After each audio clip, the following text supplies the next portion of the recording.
Hello everybody and welcome back to my channel. And if this is your first time here, welcome. This is Essential Patience and I am Patience.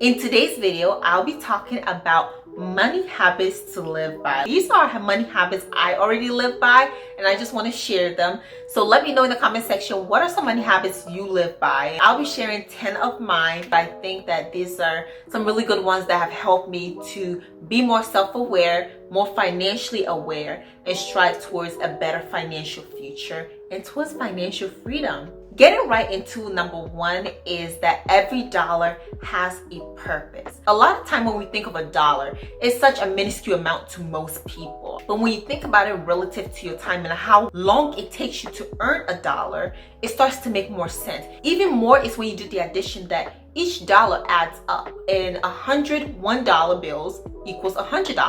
1,000 $1 bills equals $1,000. The concept of the dollar becomes more important. For me, I've decided to track everything to the dollar. Maybe I'm not gonna die over losing a dollar, but I give a purpose to it because I'm like, this is how long it takes me to earn that dollar. After he takes out the taxes, Social Security, and everything else, I just make sure that I put a purpose to every dollar. And I do this mostly before I get my paycheck. Don't plan for your paycheck after you get it, because having that much money in your account is like, oh my God, I'm about to spend it. But when you give a purpose to each dollar that comes into your life, you realize that you have a lot of goals that you want to reach. So what are some goals? It's not just expenses. Have goals. I want an emergency fund. So each extra money that comes into my account, I'm going to put it towards an emergency fund. Or maybe you want a car or a better car. Maybe you want to save up for a house. I always say, I don't have extra money. There's no such thing as extra money. Better implement this. I use the Capital One 360 savings account, which is also tied to a checking account, so it comes together. But basically, it's a bunch of accounts that you can open, and each of these accounts are individual, but they're on the same platform. You get to name each account. So when money comes into your checking, then I'm going to deposit some of the money into my rent, because rent is coming up. Then I'm going to do some for other expenses, an emergency fund I'm building up, saving up for a car, saving up for this. I break it down so I know that this money is for this. And at the end of splitting up all that money, I don't have extra money. I don't. I put some for food, I put some for fun. If you want fun money, be intentional about it. So I'm not saying you can't have money to go on vacation. I have an account for vacation. And if I wanted to do something else, treat myself, even get my hair done, or get a manicure, I have an account for that. Putting a purpose to every dollar. It doesn't matter what you want to do. I'm not trying to dictate you can and can't do this with your money, but be conscious about it and plan towards it, and then you will know where your money is going. Number two is to track your expenses. You can't manage what you don't measure. That's one of my favorite quotes. And one of those things is finances. You can't manage your finances if you don't track your expenses. And not tracking your expenses, especially if you're not making millions and millions of dollars every single year, can be very detrimental to your financial future. And going back to having a Capital One 360 account and having a purpose for every dollar, you track that dollar and you make sure you're spending it on the right things. So when your money goes, you're not where did I spend all my money? Where did it go? It felt like it disappeared. And then you have to go back on your credit card statements. And even worse is if you spend cash. I don't really like to keep cash because I don't know where it's going as much. Always track your finances. And the best thing to do is to be intentional about your spending. Before you buy anything, think about it and then you spend that money. Doesn't mean you can't buy nice things. It just means that have a purpose and make sure you track it to know that this is where that money is going. Number three is knowing that there is no such thing as free money. Money comes with strings. It doesn't matter if it's credit card. I don't know why people think credit card is free money. It's not free money. That's why I treat my credit card like a debit card. Neither is money from friends and family, especially when you're dependent, because there is such a thing as free money where it's a birthday gift. If you ask somebody for money and they give it to you, a lot of times there are strings attached. Knowing that there is no such thing as free money, neither in this world. That concept is that a lot of times you have to find a way to make it. Money just does not appear for most people, so you have to find a way to make it and to sustain it. Don't spend money that you don't have. The credit card is not an endless pit of free money. If you're gonna spend, ask yourself, do I have this money? Even if you use the credit card to pay for it, would you be able to pay off that credit card immediately? And if that's a question of, I don't know, maybe not, then no. No, you don't have the money. You don't have the money. Do not be tempted, because when that huge interest rate comes on, you would wish you waited and just saved up for what you wanted. Loans are not free money. Student loan is not, credit card loan is not, auto loan is not, mortgage is not. None of that's free money. Number 4 of money habit I live by is that just because you can afford the payment does not mean that you can afford the item. Same with a car, house, rent, even luxury items. Like sometimes nowadays they're like you can divide into 4 or 5 payments and pay later. No, especially if it's not an emergency. If you can't afford it, you can't afford it. Car payments nowadays is so high. The average car payment is over $700.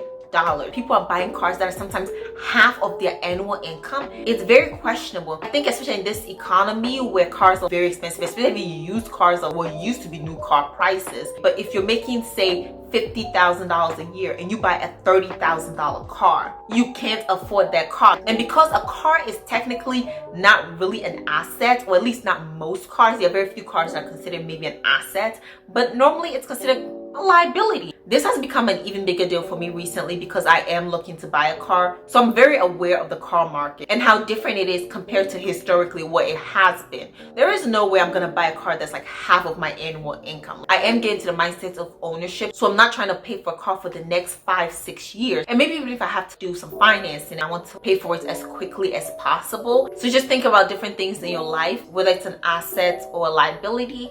And if just because you can afford the payments, again, doesn't mean you can afford it. All your paycheck is going towards payments of this, payments of that, and you can't even achieve certain goals and milestones you want to reach. Number 5 is to pay for everything on time. Late payments are not my friend. You know why? Because they come with a late fee. So whether that is paying your rent, when you split your rent, do you know you pay more? It's not free. So this is what I do. I plan for my expenses before they come. So I know I'm using the electricity now. Living in this apartment, I plan to live in this apartment next month as well. So right now I'm saving for my utilities for next month and rent for next month. I'm not going to wait till next month arrives and I'm going to find out what I'm going to do. That was last month's problem. So make sure they plan for your expenses ahead of time. And you're not waiting till they come and then trying to find out where the money is going. If you're a person that is like, okay, I do have the money, but I'm just forgetful, write it down, put it in your calendar. The bill comes 20th, so on the 20th, I'll make sure that I pay it. And sometimes it's like, oh, $5, $10. But imagine if you're late on like 4 bills a month and it's like $5 each. That's $20 a month. At the end of the year, that's over $200 that you could be putting towards something else, like an emergency fund. Number 6 is knowing that I can practically never out-earn my desire to spend. When I talk about financial things, savings, people think somehow I don't like nice things. I don't want to be on a cruise around the world, like on vacations. I want that too. That's exactly what I want. Once I want to go to the spa every single month, like you don't think I would love a massage every single week? I want those things.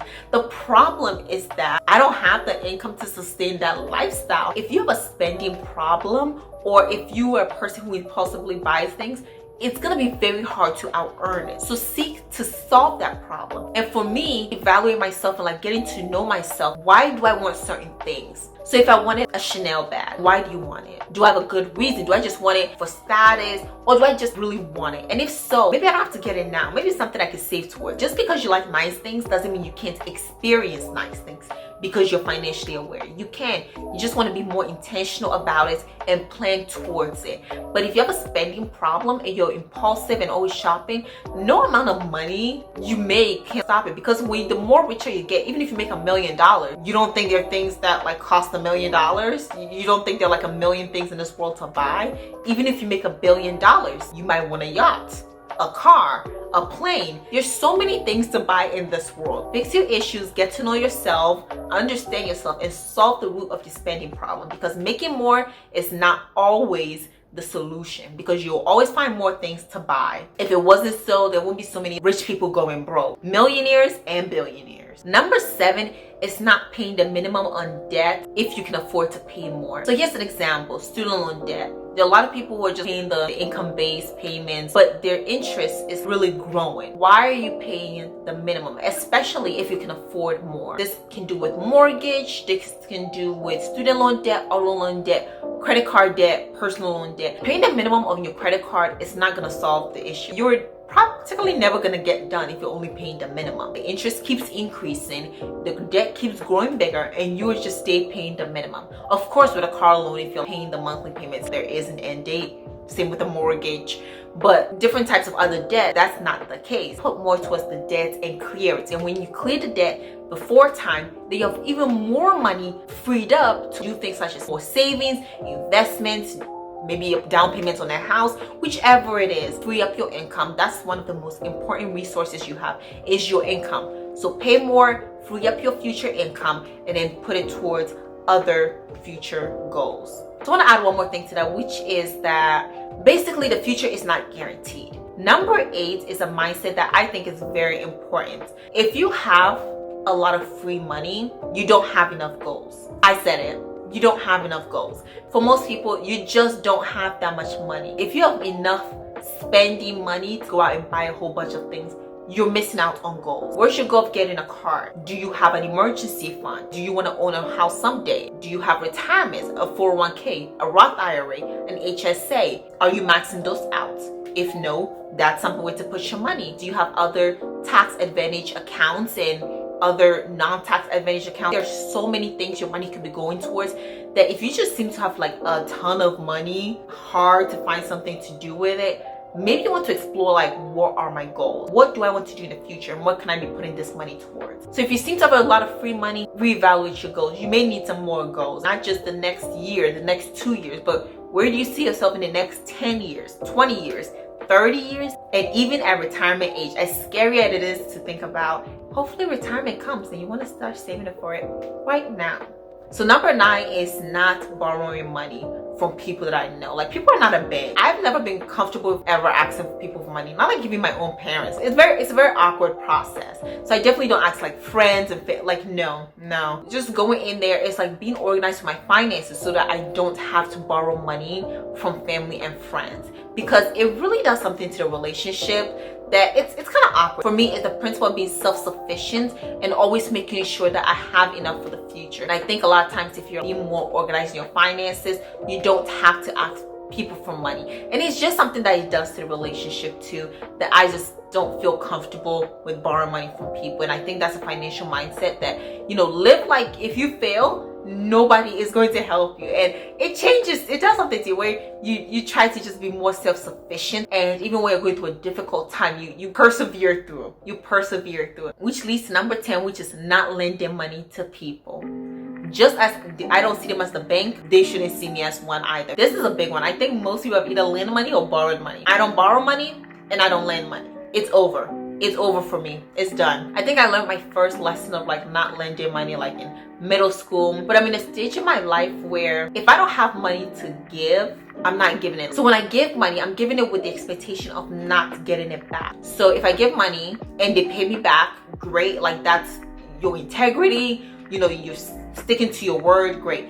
But if I don't get that money back, I don't want it to ruin a relationship, especially if it's like a really important relationship, family and stuff. I don't want it to sour. I want to give the amount that it wouldn't really hurt so much, like that I'll carry emotions towards that person. So somebody asked me for money that I couldn't give to them, I'm like, okay, I can give you this. And creating that boundary would really save a lot of relationships in your life, because once this transaction involved, it becomes kind of murky. You just want to make sure that you're protecting yourself and protecting your relationships. But if your person who borrows money, pay it. It's the integrity of it all. And if you lend somebody money, whew, good luck. And with that, these are the 10 financial habits that I am currently living by. So let me know, do you have any financial habits that you live by? And don't forget to like, comment, and subscribe, and to hit that notification bell so you get a notification every time I post a video. I post a video twice a week on Tuesdays and Fridays, and I'll be here for you always. So thank you for watching, and I'll see you in the next one. Bye.